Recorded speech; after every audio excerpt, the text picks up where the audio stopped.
Buenas noches a quienes frente a esta lumbre nocturna se apersonan.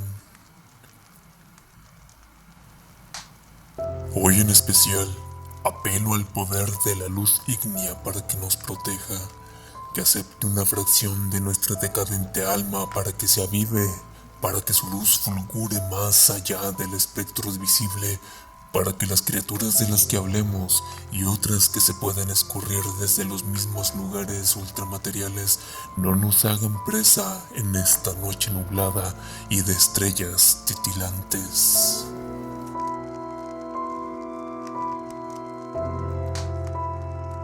¿Hasta dónde está alguien dispuesto a llegar para adquirir conocimientos más allá de lo que las ciencias exactas nos pueden proveer? Algunos no aceptan lo que la ciencia dicta porque, querrámoslo o no, es la línea de conocimientos que no busca adornar la cruda y fáctica realidad con ornamentos llamados dioses, energías en el sentido ambiguo de la palabra o misticismo barato. Sin embargo, aunque el conocimiento proveniente de estas ciencias es exacto y objetivo, ¿hasta dónde se puede estirar tal objetivez? No podemos decir que aquello que es cognoscible fuera de su estudio no es conocimiento también. Falso o verdadero, práctico o impráctico, pero es conocimiento. Y ese conocimiento también atrae al ser humano como una lámpara atrae a la polilla deambulante durante la noche, aunque tristemente a veces con los mismos resultados. El tiempo ha sido siempre uno de los grandes enigmas. Estamos sumergidos en él, nos movemos a su ritmo, bailamos de su mano la gran danza cósmica que siempre es hacia adelante.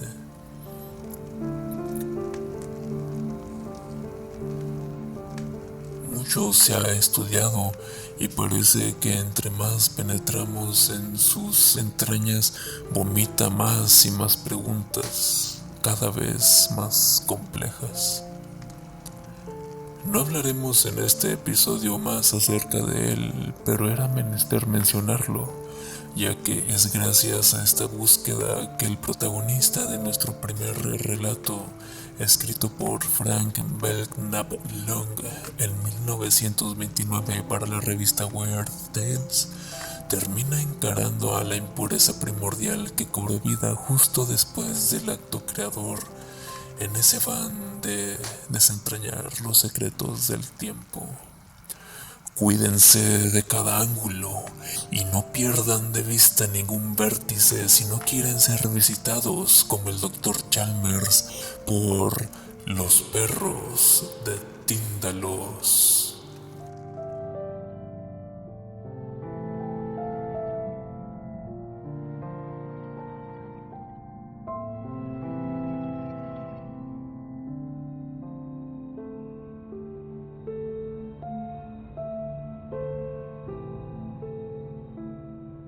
Me alegra que hayas venido, dijo Chalmers. Estaba sentado junto a la ventana, muy pálido. Junto a uno de sus brazos ardían dos velas casi derretidas que proyectaban una enfermiza luz ambarina sobre su nariz larga y su breve mentón. En el apartamento de Chalmers no había absolutamente nada moderno. Su propietario tenía el alma medieval y prefería los manuscritos iluminados a los automóviles y las gárgolas de piedra a los aparatos de radio y a las máquinas de calcular. Retiró en mi obsequio los libros y papeles que se amontonaban en un diván, y al atravesar la estancia para sentarme me sorprendió ver en su mesa las fórmulas matemáticas de un célebre físico contemporáneo, junto con unas extrañas figuras geométricas que Chalmers había trazado en unos finos papeles amarillos. Me sorprende esta coexistencia de Einstein con John Dee, dije al apartar la mirada de las ecuaciones matemáticas y descubrir los extraños volúmenes que constituían la pequeña biblioteca de mi amigo. En las estanterías de ébano convivían Plotino y Emanuel Moscopoulos, Santo Tomás de Aquino y Frédéric Levesey. Las butacas, la mesa, el escritorio estaban cubiertos de libros y folletos sobre brujería medieval y magia negra, así como de textos sobre todas las cosas hermosas y audaces que rechaza nuestro mundo moderno. Chalmers me ofreció, sonriendo, un cigarrillo ruso y dijo: estamos llegando ahora a la conclusión que los antiguos alquimistas y brujos tenían razón en un 75%, y los biólogos y los materialistas modernos están equivocados en un 90%. Usted siempre se ha tomado un poco a broma la ciencia de hoy, repuse con un leve gesto de impaciencia. No, contestó, solo me he burlado de su dogmatismo. Siempre he sido un rebelde, un campeón de la originalidad y de las causas perdidas. No te extrañe, pues, que haya decidido repudiar las conclusiones de los biólogos contemporáneos. ¿Y qué me dice usted de Einstein?, pregunté. Un sacerdote de las matemáticas trascendentes, murmuró con respeto, un profundo místico, un explorador de reinos inmensos cuya misma existencia solo ahora se empieza a sospechar. Entonces, ¿no desprecia usted la ciencia por completo? Claro que no. Lo que no me inspira confianza es el positivismo de estos últimos 50 años, ni tampoco las ideas de Haeckel, ni de Darwin, ni de Bertrand Russell. Creo que la biología ha fracasado lamentablemente cuando ha intentado explicar el origen y el destino del hombre. Déles usted un margen de tiempo. Los ojos de Chalmers despidieron chispas. Amigo mío, murmuró, acabas de hacer un juego de palabras verdaderamente sublime. Déles usted un margen de tiempo. Yo se los daría encantado, pero precisamente cuando les hablas de tiempo, los modernos biólogos se echan a reír. Poseen la llave, pero se niegan a utilizarla. ¿Qué sabemos del tiempo? Einstein lo considera relativo y cree que se puede interpretar en función del espacio, de un espacio curvo. Pero no hay que quedarse ahí detenido. Cuando las matemáticas dejan de presentarnos su apoyo, ¿acaso no se puede seguir adelante en base de intuición? Ese es un terreno muy resbaladizo. El verdadero investigador evita siempre caer en esa trampa. Por eso avanza tan despacio la ciencia moderna. Solo admite lo que es susceptible de demostración. Pero usted... Yo... ¿sabes lo que haría? Tomar hachís, opio, todas las drogas. Yo imitaría a los sabios orientales y acaso así consiguiera que conocer la cuarta dimensión. Eso es pura teosofía, una estupidez. Puede que sí, pero estoy persuadido de que las drogas consiguen aumentar el alcance de la conciencia humana. William James está de acuerdo sobre este particular. Además, he descubierto una nueva. ¿Una nueva droga? Fue utilizada hace siglos por los alquimistas chinos, pero apenas se conoce en Oriente. Posee ciertas propiedades ocultas verdaderamente asombrosas. Gracias a esta droga y a los conocimientos matemáticos, creo que puedo remontar el curso del tiempo. No comprendo qué quiere decir. El tiempo no es más que nuestra percepción imperfecta de una nueva dimensión espacial. El tiempo y el movimiento son otras tantas ilusiones. Todo lo que ha existido desde el origen del universo existe también ahora. Lo que sucedió hace milenios sigue sucediendo en otra dimensión del espacio. Lo que sucederá dentro de milenios sucede ya. Si no lo podemos percibir es porque tampoco podemos penetrar en las dimensiones espaciales donde sucede. Los seres humanos, tal como los conocemos, no son sino partes infinitesimales de un todo inmenso. Cada uno de nosotros está unido a toda la vida que le ha precedido en nuestro planeta. Todos nuestros antepasados forman parte de nosotros. De ellos solo nos separa el tiempo, y el tiempo es una ilusión. Creo que empiezo a comprender, murmuré. Basta con que tengas una vaga idea del asunto para poderme ayudar. Lo que pretendo es arrancar de mis ojos el velo de la ilusión que los cubre y ver el principio y el fin. ¿Y usted cree que esta nueva droga le serviría de algo? Estoy convencido de ello, y pretendo que me ayudes. Quiero tomarla inmediatamente. No puedo esperar, tengo que ver. Sus ojos lanzaron extraños destellos. Voy a viajar en el tiempo, voy a retroceder en el tiempo. Chalmers se levantó y tomó de encima de la chimenea un cofre cuadrado. Aquí tengo 5 gránulos de la droga Liao. Fue utilizada por el filósofo chino Lao Tse y bajo su influencia logró contemplar el Tao. Tao es la fuerza más misteriosa del mundo, rodea y penetra todas las cosas y contiene en sí misma la totalidad del universo visible y todo lo que denominamos realidad. El que logre contemplar el misterio del Tao sabrá todo lo que fue y todo lo que será. Fantasías, comenté.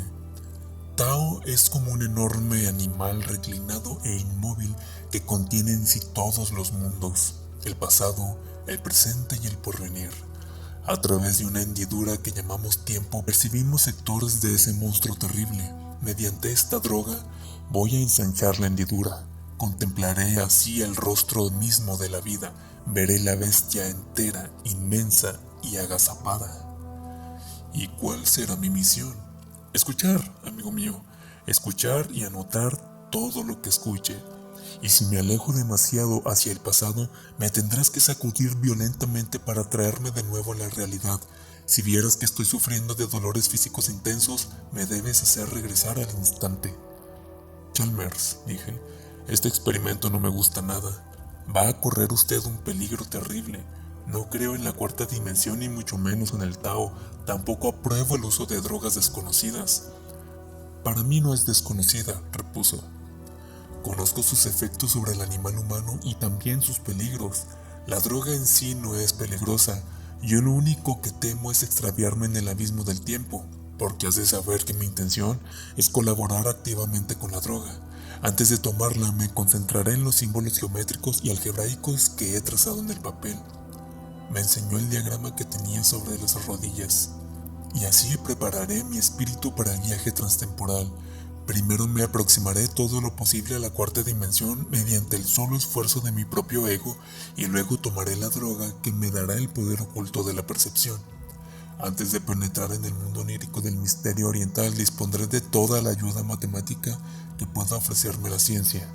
La droga abrirá las puertas de la percepción y las matemáticas me permitirán comprender intelectualmente lo que así perciba. Así mis conocimientos matemáticos y mi aproximación consciente a la cuarta dimensión complementarán la pura acción de la droga. En mis sueños ya he conseguido captar muchas veces la cuarta dimensión en forma intuitiva y emocional, pero en estado de vigilia no he sido después nunca capaz de recordar el resplandor oculto que me era revelado momentáneamente en sueños. Creo, sin embargo, que con tu ayuda podré hacerlo esta vez. Tú anotarás todo lo que diga durante mi trance, por muy extraño e incoherente que te parezca. A mi regreso espero poder proporcionarte la clave de todo lo que no hayas entendido. No estoy seguro de mi éxito, pero si lo tengo. Sus ojos volvieron a despedir un extraño fulgor. El tiempo ya no existirá para mí. De pronto se sentó. Voy a hacer el experimento ahora mismo. Ponte por favor junto a la ventana y no dejes de vigilarme. ¿Tienes pluma? Asentí hoscamente y saqué mi pluma Waterman verde claro del bolsillo superior de la chaqueta. ¿Y has traído algo donde escribir, Frank? De mala gana saqué mi agenda. Insisto enérgicamente una vez más en que no apruebo este experimento, gruñí. Va a correr usted un peligro terrible. No seas niño, agitó un dedo ante mí. Estoy decidido a hacerlo a pesar de todo lo que me digas y además a hacerlo ahora mismo. Por favor, estate en silencio mientras medito sobre los diagramas. Puso los dibujos ante sí y se concentró intensamente en ellos. En el silencio oí cómo el reloj de la chimenea iba desgranando segundos. Una angustia indefinida me oprimía el pecho. De pronto el reloj se paró. En ese momento, Chalmers introdujo la droga en su boca y la tragó. Rápidamente me aproximé a él, pero con la mirada me advirtió que no lo interrumpiera. El reloj se ha parado, murmuró. Las fuerzas que lo gobiernan aprueban mi experimento. El tiempo se detuvo y yo me tomé la droga. Dios mío, haz que no me extravíe. Cerró los párpados y se extendió en el sofá. Su rostro estaba exangüe y respiraba con dificultad. Era evidente que la droga estaba actuando extraordinariamente deprisa. Comienzan las tinieblas, murmuró. Anótalo. Todo se está poniendo oscuro y se van desdibujando los objetos familiares de la habitación. Aún los veo, pero borrosos, y se están desdibujando rápidamente. Sacudí la pluma estilográfica, pues la tinta fluía mal, y seguí tomando veloces notas taquigráficas. Abandono la habitación. Las paredes se disuelven como niebla. Ya no veo ninguno de los objetos, pero todavía te veo la cara. Supongo que estarás escribiendo. Creo que estoy a punto de dar el gran salto a través del espacio, o acaso del tiempo. No lo sé. Todo es confuso, incierto. Permaneció en silencio durante algún tiempo, con la barbilla apoyada en el pecho. De pronto se puso rígido y abrió los ojos. «¡Dios mío!», exclamó. «¡Veo!». Se hallaba todo contraído, tenso, mirando fijamente la pared que había frente a él, pero yo sabía que su mirada la atravesaba y que los objetos de la habitación no existían para él. «Chalmers, Chalmers, ¿lo despierto?». «De ninguna manera», aulló. «Veo todo. Ante mí veo los miles de millones de vidas que me han trascendido en este planeta. Veo hombres de todas las épocas, de todas las razas, de todos los colores. Luchan, se matan, construyen, danzan, cantan. Se sientan en torno a la hoguera primitiva, en desiertos grises, e intentan elevarse en el aire a bordo de monoplanos. Cruzan los mares en toscas barcas de troncos y en enormes buques de vapor. Pintan bisontes y elefantes en las paredes de cuevas lúgubres y cubren lienzos enormes con formas y colores del fruto. Veo a los emigrantes procedentes de Atlántida y Lemuria. Veo a las razas ancestrales, a los enanos negros que invaden Asia y a los hombres de Neandertal de cabeza inclinada y piernas torcidas que se extienden por Europa. Veo a los aqueos colonizando las islas griegas y contemplo los rudimentos de la naciente cultura helénica. Estoy en Atenas y Pericles es joven. Me hallo en tierra italiana. Participo en el rapto de las Sabinas. Camino con las legiones imperiales. Tiemblo de respeto y de pavor cuando flamean los gigantescos estándares y el suelo trepida bajo el paso de los hastati victoriosos. Paso en una litera de oro y marfil arrastrada por negros toros de Tebas, y ante mí se posternan 1000 esclavos, y las mujeres, cubiertas de flores, exclaman: «¡Ave, César!». Yo les sonrío y saludo a la multitud. Soy esclavo en una galera berberisca. Veo como piedra a piedra se va levantando una catedral. Contemplo durante meses, durante años, cómo van colocando en su sitio cada uno de los sillares. Estoy crucificado, cabeza abajo, en los profundos jardines de Nerón y veo, con ironía y desprecio, cómo funcionan las cámaras de tortura de la Inquisición. Es un espectáculo divertido. Penetro en los más hondos sagrados santuarios, entro en el templo de Venus, me arrodillo en adoración a la Magna Mater y arrojo monedas al regazo de la prostituta sagrada que, con el rostro velado, esperan en los jardines de Babilonia. Penetro en el teatro inglés de la época isabelina y, en medio de la multitud maloliente, aplaudo el mercader de Venecia. Paseo con Dante por las estrechas callejuelas de Florencia, mientras contemplo, arrugado, a la joven Beatriz. La orla de su vestido roza mis sandalias. Soy sacerdote de Isis y mis poderes mágicos asombran al mundo. A mis pies se arrodilla Simón Mago, implorando mi ayuda, y el faraón tiembla ante mi sola presencia. En la India hablo con los maestros y huyo horrorizado, pues sus revelaciones son como sal en una herida sangrante. Todo lo percibo simultáneamente, todo lo percibo a la vez y desde todos los ángulos posibles. Formo parte de los miles de millones de vidas que me han precedido. Existo en todos los seres humanos y todos los seres humanos existen en mí. En un instante veo a la vez toda la historia del hombre, el pasado y el presente. Mediante un pequeño esfuerzo soy capaz de contemplar pasados cada vez más lejanos. Ahora me remonto hacia el mismo origen, a través de curvas y ángulos extraños. A mi alrededor se multiplican los ángulos y las curvas. Hay grandes sectores del tiempo que los percibo a través de curvas. Existe un tiempo curvo y un tiempo angular. Los moradores del tiempo curvo no pueden penetrar en el tiempo angular. Todo es muy extraño. Sigo retrocediendo cada vez más. De la tierra ya ha desaparecido el hombre. Veo reptiles gigantescos agazapados bajo palmeras enormes y nadando en pútridas aguas negras. Ya han desaparecido los reptiles. Ya no hay animales terrestres, pero veo perfectamente bajo las aguas formas sombrías que se mueven lentamente entre las algas. Las formas que veo son cada vez más simples.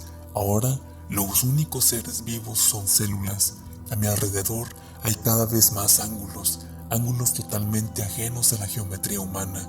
Tengo un miedo horrible. En la creación existen abismos en los que nunca ha penetrado el hombre. Seguí sin perderle de vista. Chalmers se había levantado y gesticulaba como pidiendo ayuda. Al poco volvió a hablar. Atravieso ángulos ajenos al espacio terrestre. Me aproximo al horror supremo. Chalmers, exclamé, ¿quiere usted que intervenga? Se llevó la mano al rostro como para no ver una visión indeseablemente espantosa, pero dijo trabajosamente, todavía no. Quiero seguir adelante. Quiero ver lo que hay aún más allá. Tenía la frente cubierta de sudor y movía los hombros de modo espasmódico. Su rostro espantado era de color gris ceniciento. Más allá de la vida existen cosas que no logro distinguir, pero se mueven lentamente a través de ángulos alucinantes. En ese momento percibí por primera vez en la estancia un olor bestial e indescriptible, nauseabundo, insoportable. Me lancé a la ventana y la abrí de par en par. Cuando volví al lado de Chalmers y vi su expresión, estuve a punto de desmayarme. «¡Me han olido!», lanzó un alarido. Lentamente se dan la vuelta hacia mí. Todo el cuerpo le temblaba horriblemente. Durante un momento agitó los brazos en el aire como buscando un asidero y luego le cedieron las piernas. Cayó al suelo, donde permaneció boca abajo sollozando, gimiendo.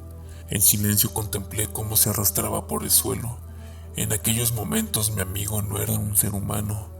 Enseñaba los dientes y en las comisuras de la boca se le formó una espuma blanquecina. «¡Chalmers!», grité.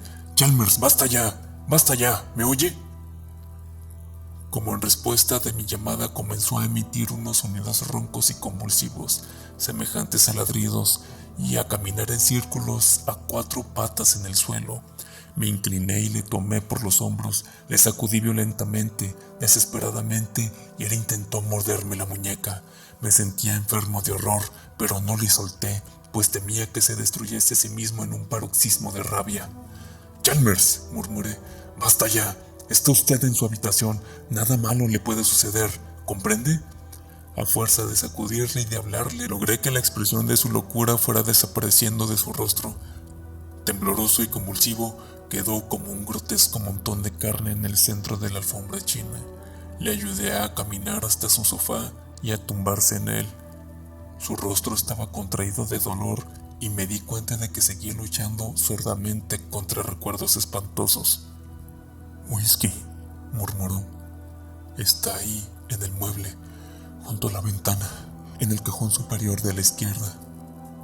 Cuando le alcancé la botella, la asió con tal fuerza que los nudillos se le pusieron azules.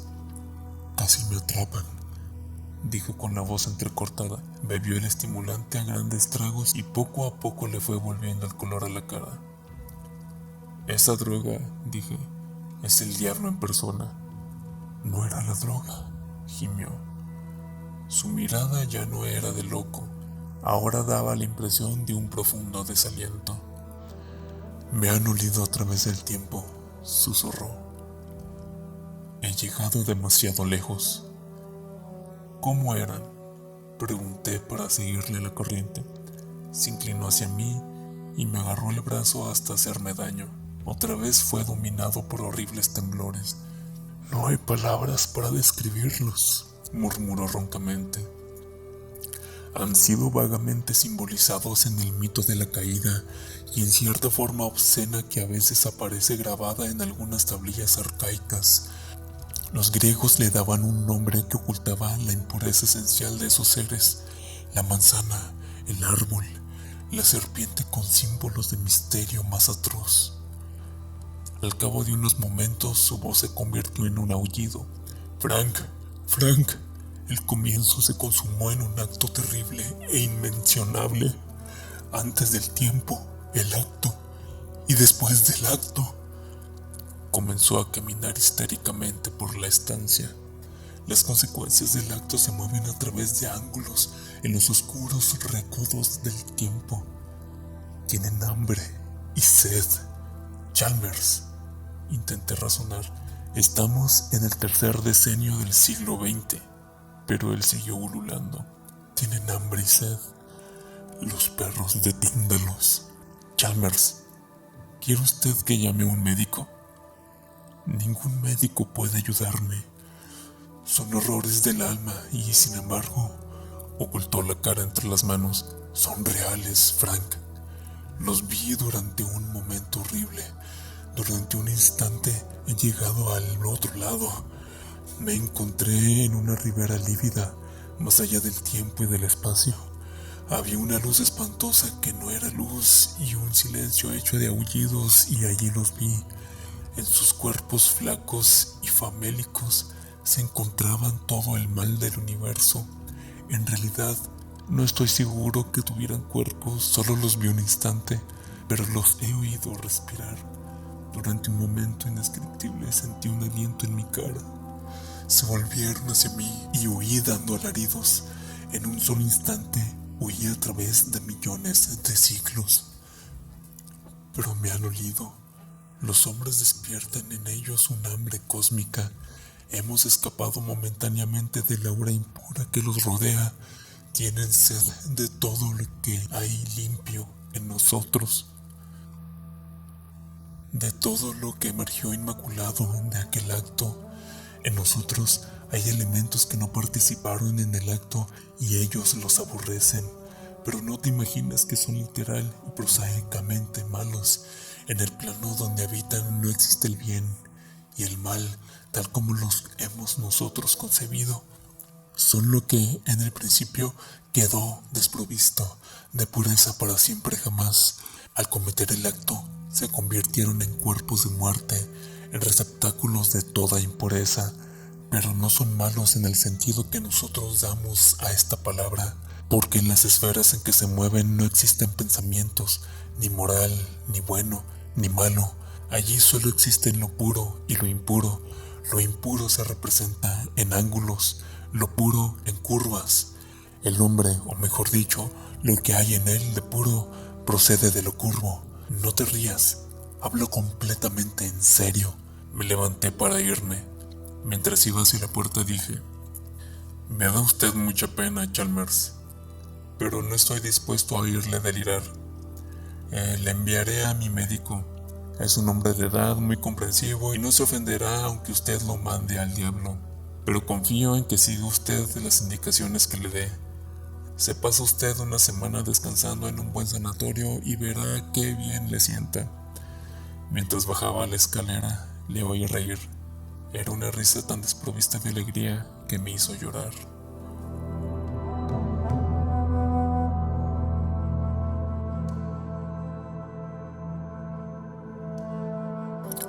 Resumen de 2 artículos publicados en la Parkville Gazette el 3 de julio de 1928. Temblor de tierra en el centro de la ciudad.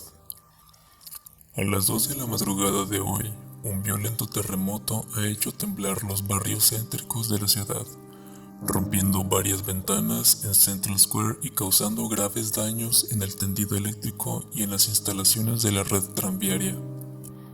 En los barrios periféricos también fue observado el fenómeno, resultando completamente derruido el campanario de la iglesia bautista de Angel Hill, que había sido diseñado por Christopher Wren en 1717. Los bomberos luchan por apagar el incendio que se ha declarado en los galpones de la fábrica de neumáticos. El alcalde ha prometido abrir un expediente a fin de determinar responsabilidades si las hubiere. Escritor ocultista asesinado por visitante desconocido. Horrible crimen en Central Square.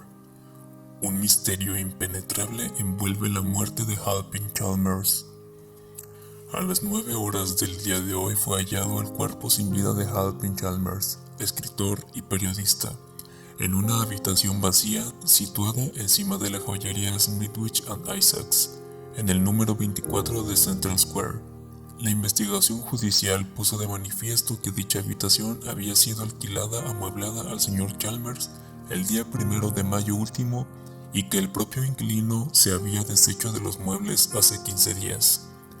El señor Chalmers era autor de varios libros de temas de ocultismo, pertenecía a la Asociación Bibliográfica y anteriormente había residido en Brooklyn, Nueva York.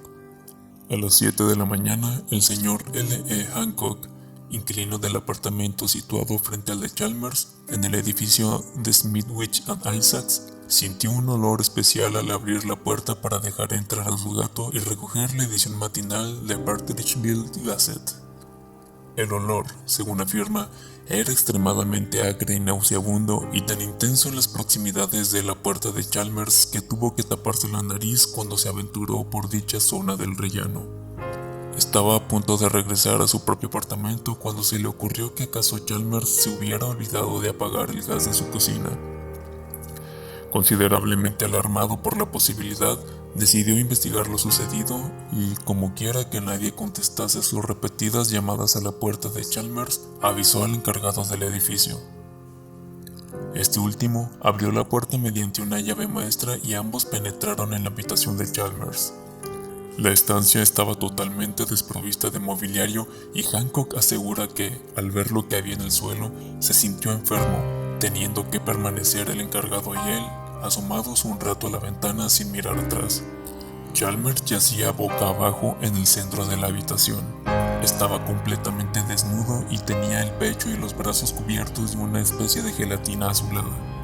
La cabeza, totalmente separada del tronco, reposaba sobre el pecho y sus facciones aparecían horriblemente retorcidas y mutiladas. No había ni rastro de sangre. La habitación presentaba un aspecto insólito. Todas las aristas habían sido cubiertas de escayola que en algunos sectores se había agrietado y en otros desprendido. Los fragmentos de escayola caídos habían sido agrupados en torno al cadáver y formado un triángulo perfecto. Junto al cuerpo se hallaron varias hojas de papel amarillo casi enteramente consumidas por el fuego. En ellas había dibujados varios símbolos fantásticos y extrañas figuras geométricas y podían leerse diversas frases escritas apresuradamente a mano.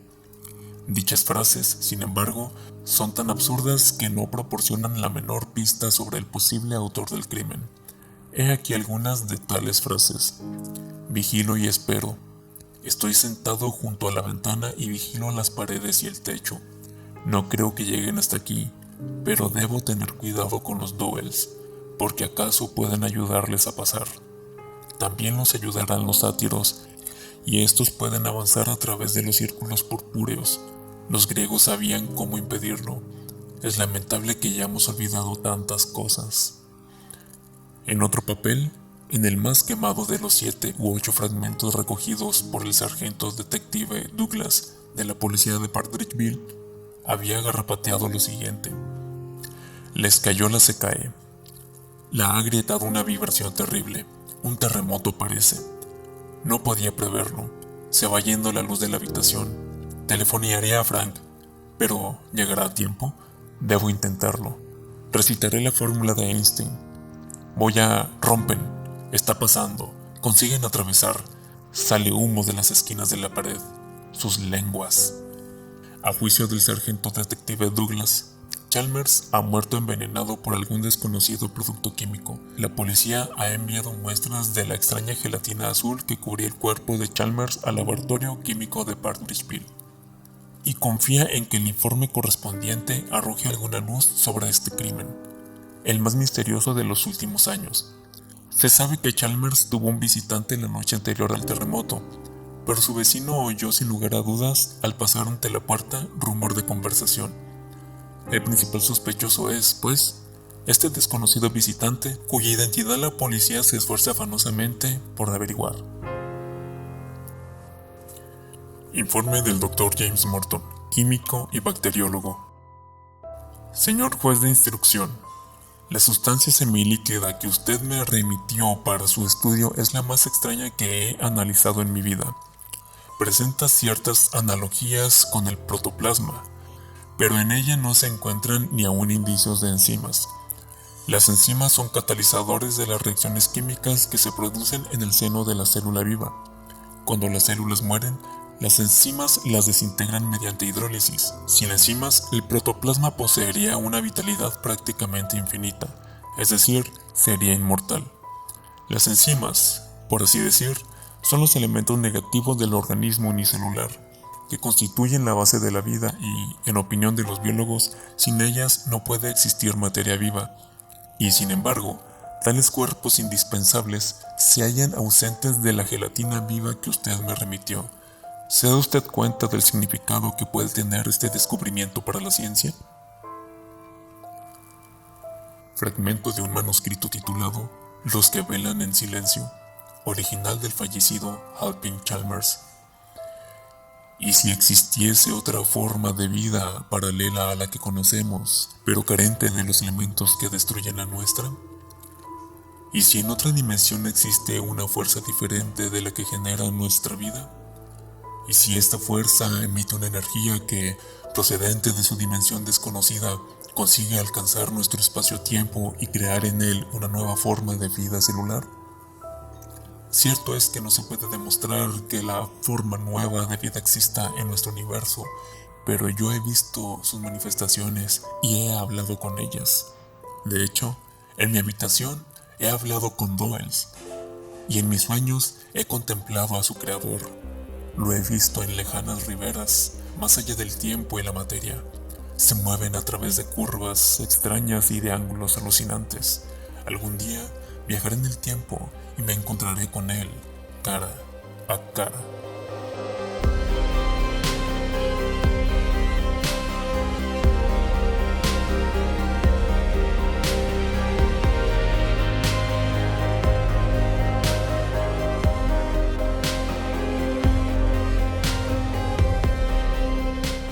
Indagar en los recovecos del tiempo puede ser exquisitamente gratificante. Ver la voluntad humana abrirse camino a través del tiempo reciente debe ser sobrecogedor e inspirador. Pero después de atravesar la familiar calidez humana, el recorrido hacia los abismos primeros puede ser duro, y en el caso de Chalmers, devastador. Pero Chalmers al menos era consciente. No era alguien que estuviera diciendo cosas a ver qué pasaba. Él comprendía la naturaleza matemática del tiempo y el espacio. Lo usó a su favor para potenciar la droga y viajó a donde quiso viajar. Las consecuencias ya son un asunto aparte. Pero, ¿qué pasa cuando nos metemos con conocimientos sin saber nada de ellos? Cuando buscamos saberes extraños nada más para enriquecer nuestra ególatra biblioteca mental con el fin de producir obras que nos ensalcen.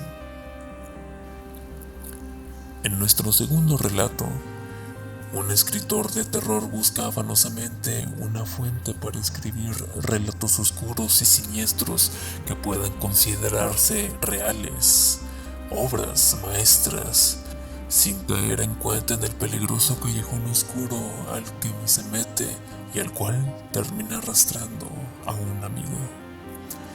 Mientras añado otro tronco a la fogata para que la luz se intensifique y nos proteja, ajusten sus audífonos y acomódense en su silla para disfrutar de un relato escrito por Robert Bloch en 1935 que nos cuenta de las trágicas consecuencias de invocar al vampiro estelar.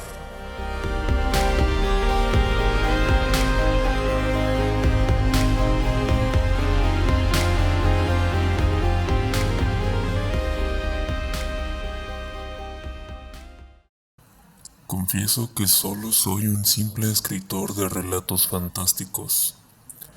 Desde mi más temprana infancia me he sentido subyugado por la secreta fascinación de lo desconocido y lo insólito. Los temores innominables, los sueños grotescos, las fantasías más extrañas que obsesionan nuestra mente, han tenido siempre un poderoso e inexplicable atractivo para mí. En literatura, he caminado con Poe por senderos ocultos, Me he arrastrado entre las sombras con Machen. He cruzado con Baudelaire las regiones de las hórridas estrellas, o me he sumergido en las profundidades de la tierra, guiado por los relatos de la antigua ciencia.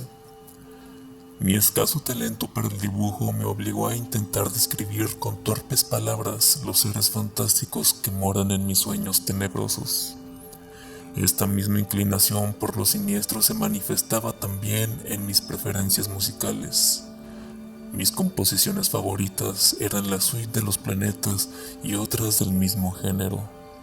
Mi vida anterior se convirtió muy pronto en un perpetuo festín de horrores fantásticos, refinadamente crueles. En cambio, mi vida exterior era insulsa. Con el transcurso del tiempo me fui haciendo cada vez más insociable hasta que acabé por llevar una vida tranquila y filosófica en un mundo de libros y sueños. El hombre debe trabajar para vivir. Incapaz, por naturaleza, de todo trabajo manual, me sentí desconcertado en mi adolescencia ante la necesidad de elegir una profesión. Mi tendencia a la depresión vino a complicar las cosas y durante algún tiempo estuve bordeando el desastre económico más completo. Entonces fue cuando me decidí a escribir. Adquirí una vieja máquina de escribir, un montón de papel barato y unas hojas de carbón. Nunca me preocupó la búsqueda de un tema. Qué mejor venero que las ilimitadas regiones de mi viva imaginación.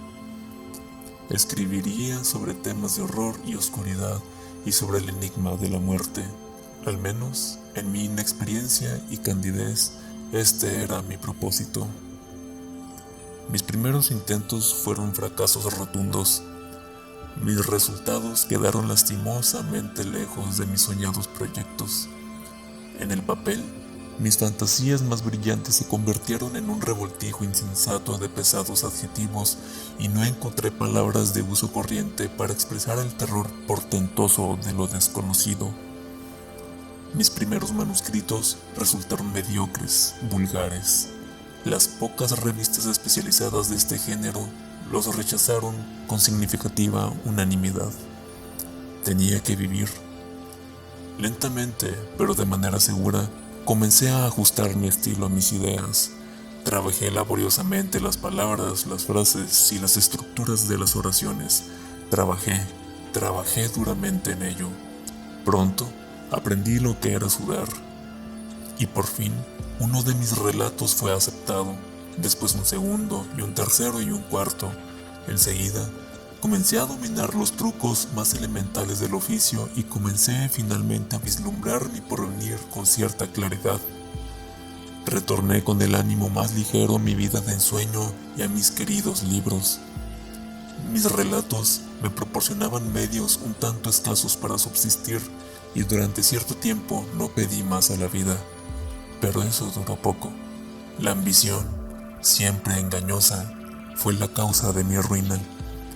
Quería escribir un relato real, no uno de esos cuentos efímeros y estereotipados que producían para las revistas, sino una verdadera obra de arte. La creación de semejante obra maestra llegó a convertirse en mi ideal. Yo no era un buen escritor, pero ello no se debía enteramente a mis errores de estilo. Presentía que mi defecto fundamental radicaba en el asunto escogido.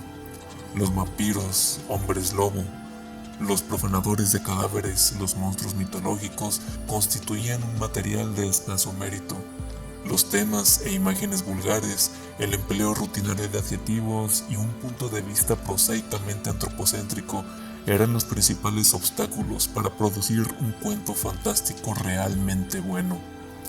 Debía elegir un tema nuevo, una intriga verdaderamente extraordinaria. Si pudiera concebir algo realmente teratológico, algo monstruosamente increíble. Estaba ansioso por entender las canciones que cantaban los demonios al precipitarse más allá de las regiones estelares, por oír las voces de los dioses antiguos susurrando sus secretos al vacío preñado de resonancias.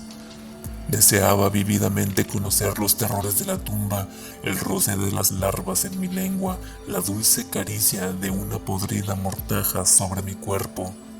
Anhelaba hacer mías las vivencias que yacen latentes en el fondo de los ojos vacíos de las momias y ardía en deseo de aprender la sabiduría que solo el gusano conoce. Entonces podría escribir la verdad y mis esperanzas se realizarían cabalmente. Busqué el modo de conseguirlo. Serenamente comencé a escribirme con pensadores y soñadores solitarios de todo el país. Mantuve correspondencia con un eremita de los montes occidentales, con un sabio de la región desolada del norte y con un místico de Nueva Inglaterra. Por medio de este, tuve conocimiento de algunos libros antiguos que eran tesoro y reliquia de una ciencia extraña. Primero me citó con mucha reserva algunos pasajes del legendario Necronomicon.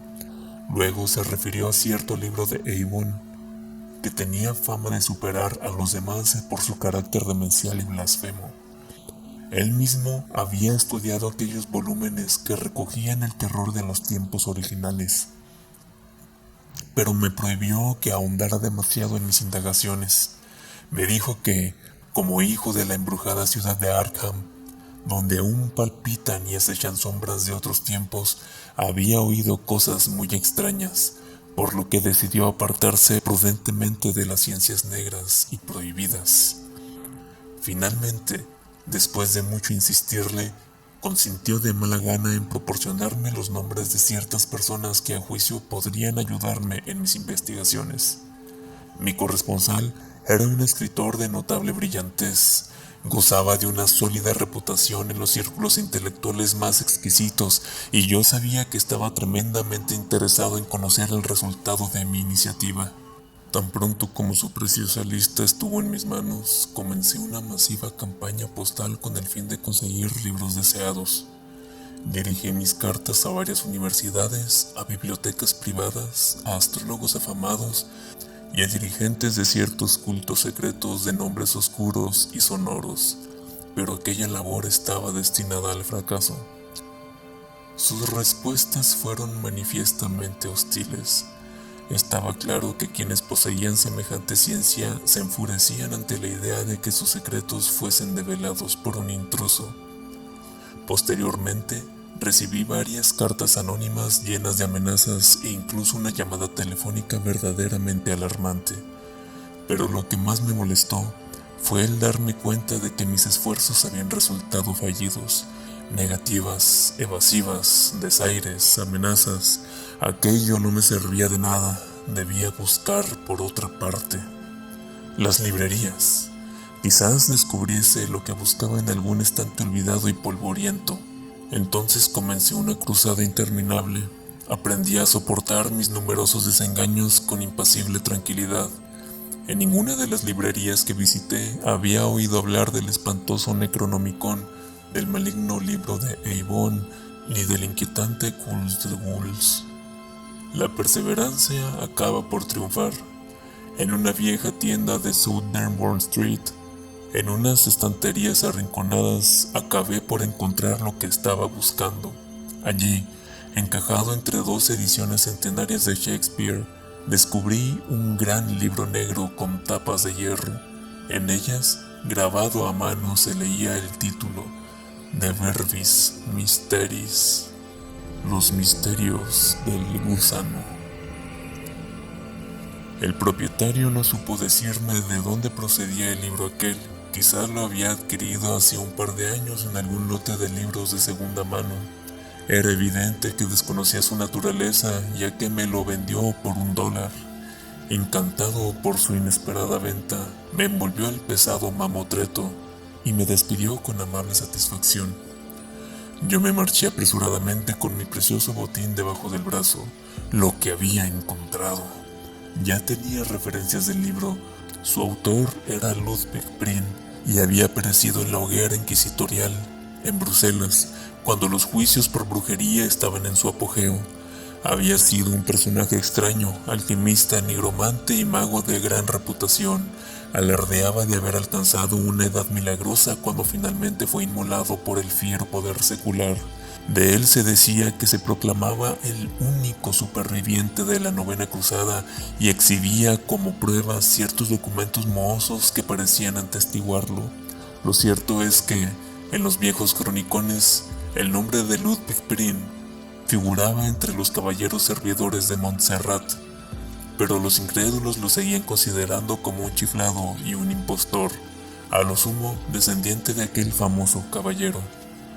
Ludwig atribuía sus conocimientos de hechicería a los años que había estado cautivo entre los brujos y encantadores de Siria, y hablaba a menudo de sus encuentros con los jinns y los efrets de los antiguos mitos orientales.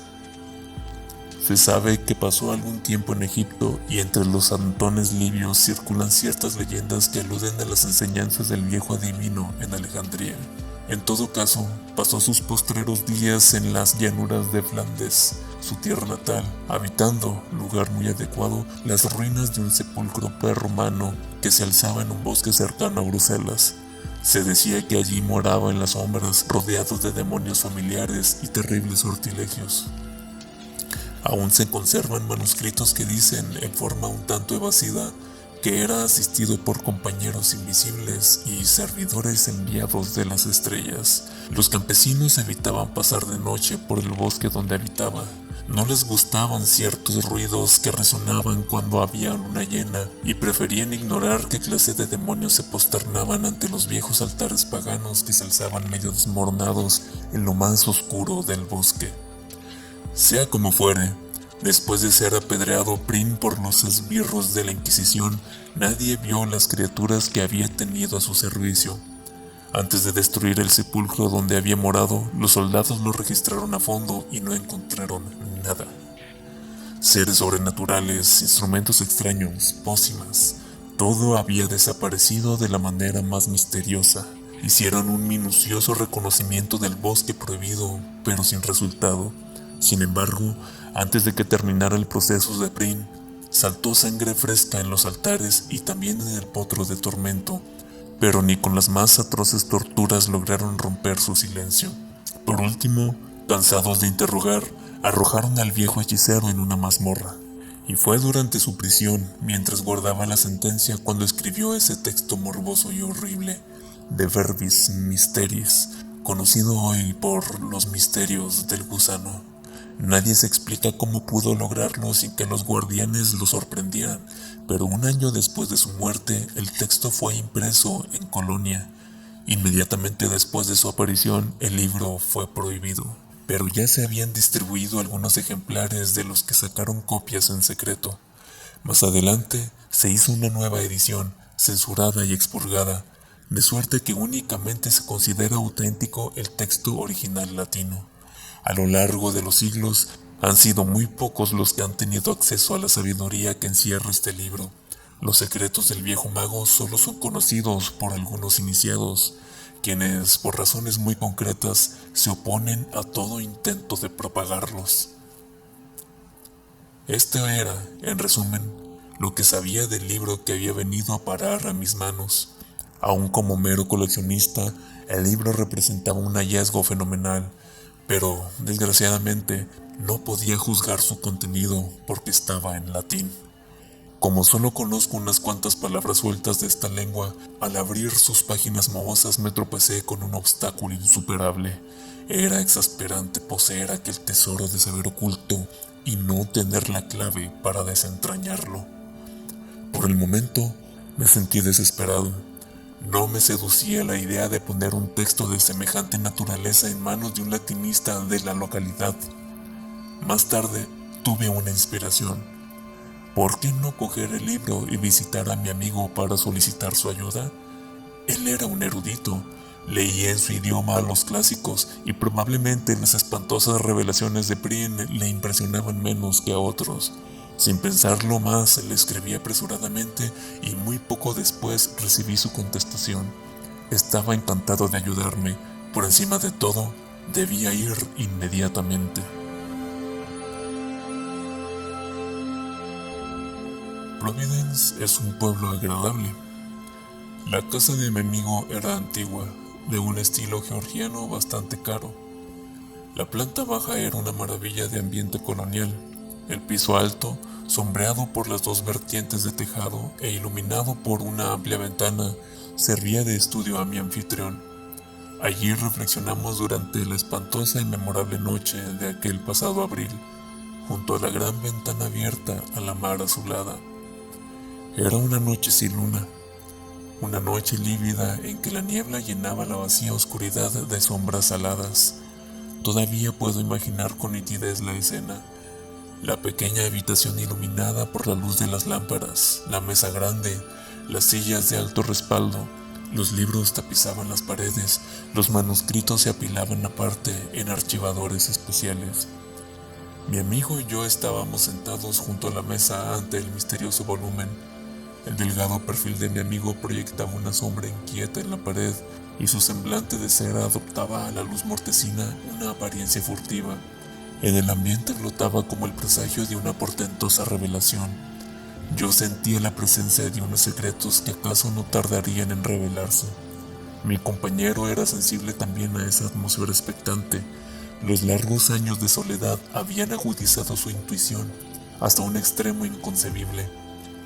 No era el frío lo que le hacía temblar en su butaca, ni era la fiebre la que hacía llamear sus ojos con un fulgor de piedras preciosas. Aún antes de abrir aquel libro maldito, sabía que encerraba una maldición. El olor a moho que desprendían sus páginas antiguas traía consigo un vaho que parecía brotar de la tumba. Sus hojas descoloridas estaban carcomidas por los bordes. Su encuadernación de cuero estaba roída por las ratas. ¿Acaso por unas ratas cuyo alimento habitual fuera singularmente horrible? Aquella noche había contado a mi amigo la historia del libro y lo había desempaquetado en su presencia. Al principio parecía deseoso, ansioso, diría yo, por empezar enseguida su traducción. Ahora, en cambio, vacilaba. Insistía en que no era prudente leerlo. Era un libro de ciencia maligna. ¿Quién sabe qué conocimientos demoníacos se ocultaban en sus páginas o qué males podían sobrevenir al intruso que se atreviese a profanar sus secretos? No era conveniente saber demasiado. Muchos hombres habían muerto por practicar la ciencia corrompida que contenían esas páginas. Me rogó que abandonara mi investigación, ahora que no lo había leído aún, y que tratara de inspirarme en fuentes más saludables. Fui un necio. Rechacé precipitadamente sus objeciones con palabras vanas y sin sentido. Yo no tenía miedo. Podríamos echar al menos una mirada al contenido de nuestro tesoro. Comencé a pasar las páginas. El resultado fue decepcionante. Su aspecto era el de un libro antiguo y corriente de hojas amarillentas y medio deshechas, impreso en gruesos caracteres latinos y nada más. Ninguna ilustración, ningún grabado alarmante. Mi amigo no pudo resistir la tentación de saborear semejante rareza bibliográfica. Al cabo de un momento, se levantó para echar una ojeada al texto por encima de mi hombro. Luego, con creciente interés, empezó a leer en voz baja algunas frases en latín. Por último, vencido ya por el entusiasmo, me arrebató el precioso volumen, se sentó junto a la ventana y se puso a leer pasajes al azar. De cuando en cuando los traducía al inglés. Sus ojos relampagueaban con un brillo salvaje. Su perfil cadavérico expresaba una concentración total en los viejos caracteres que cubrían las páginas del libro. Cuando traducía en voz alta, las frases retumbaban como una letanía del diablo. Luego, su voz se debilitaba hasta convertirse en un siseo de víbora. Yo tan solo comprendía algunas frases sueltas porque, en su ensimismamiento, parecía haberse olvidado de mí. Estaba leyendo algo referente a los hechizos y encantamientos. Luego, que el texto aludía a ciertos dioses de la adivinación, tales como el padre de Yig, Han el Oscuro y Bietis, cuya barba estaba formada de serpientes. Yo temblaba, ya conocía esos nombres terribles, pero más habría temblado si hubiera llegado a saber lo que estaba a punto de ocurrir, y no tardó en suceder. De repente, mi amigo se volvió hacia mí, preso de una gran agitación. Con voz chillona y excitada me preguntó si recordaba las leyendas sobre las hechicerías de Prin y los relatos sobre los servidores invisibles que había hecho venir desde las estrellas. Dije que sí, pero sin comprender la causa de su repentino frenesí. Entonces me explicó el motivo de su agitación. En el libro, En un capítulo que trataba de los demonios familiares, había encontrado una especie de plegaria o conjuro que tal vez fuera el que Prin había empleado para atraer a sus invisibles servidores desde los espacios ultraterrestres. Ahora iba a escuchar. Él me lo leería. Yo permanecí sentado como un tonto, ignorante de lo que iba a pasar. ¿Por qué no gritaría entonces? ¿Por qué no trataría de escapar o de arrancarle de las manos a aquel códice monstruoso? Pero yo no sabía nada y me quedé sentado en donde estaba, mientras mi amigo, con voz quebrada por la violenta excitación, leía una larga y sonora invocación. Divi magnum innomantum, signa stellarum nigranum, et bufano formis. Sigilo.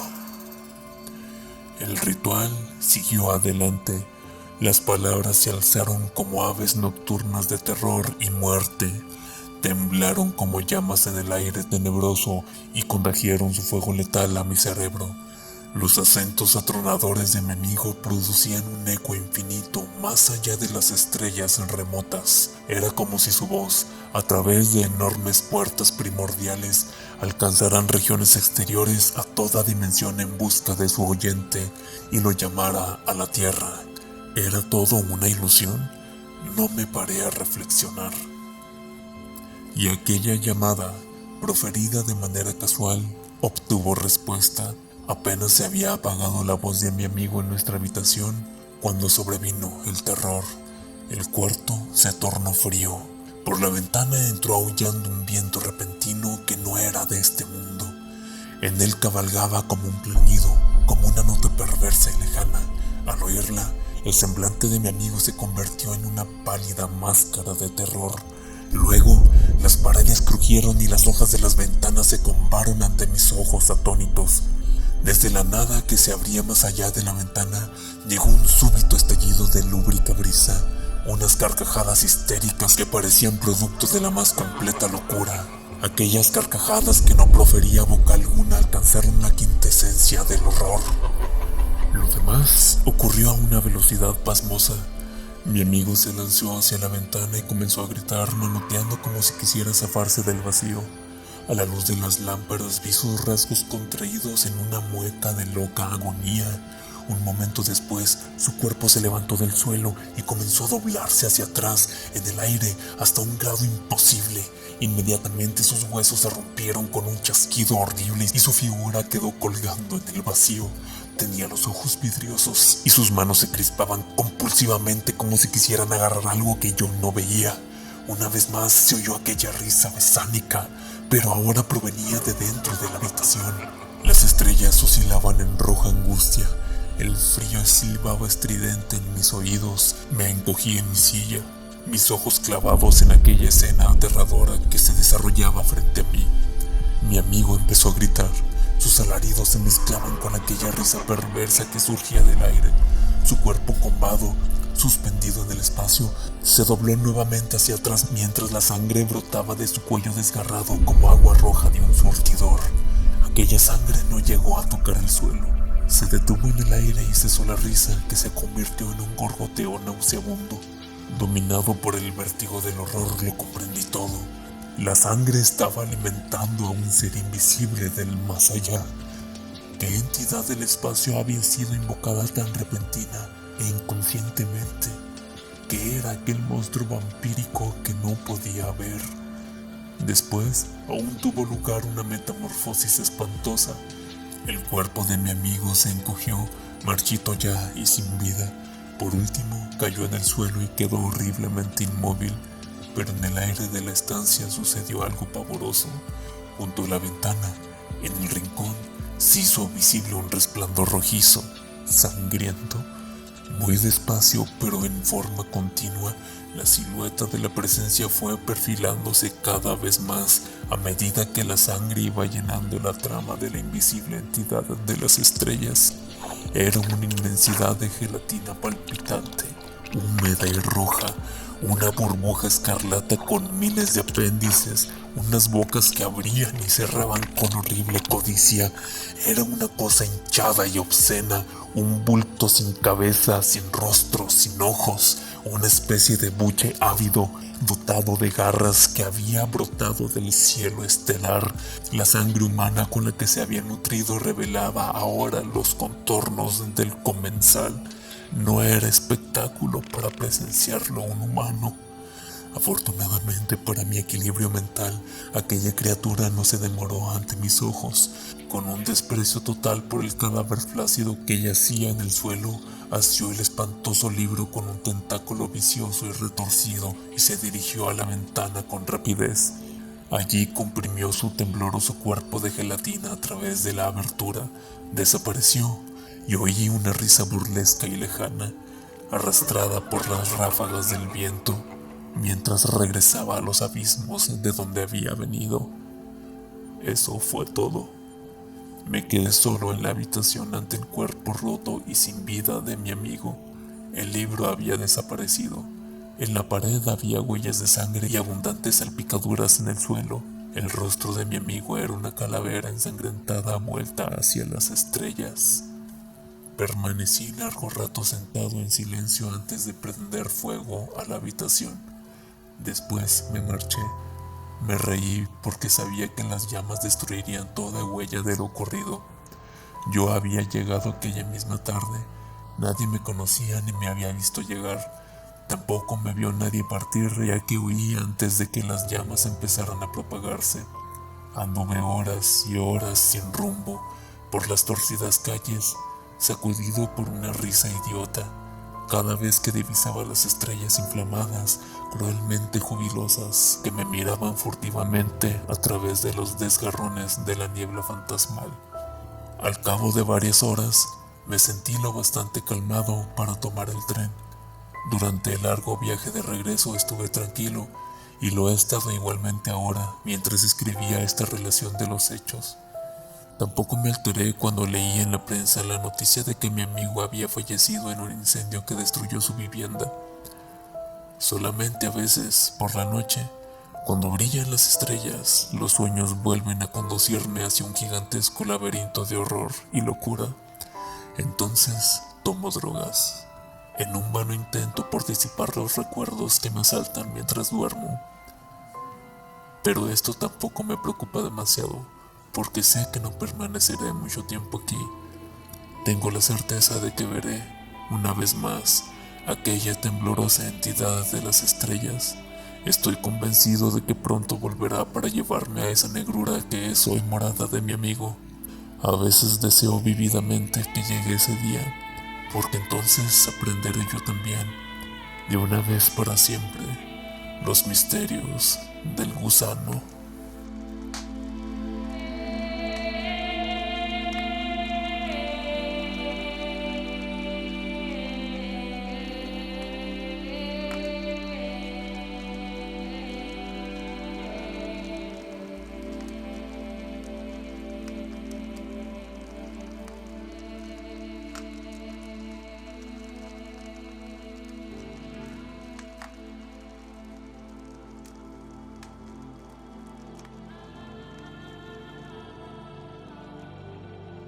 Robert Bloch recibió autorización explícita de H.P. Lovecraft para encarnarlo en el erudito desafortunadamente destrozado.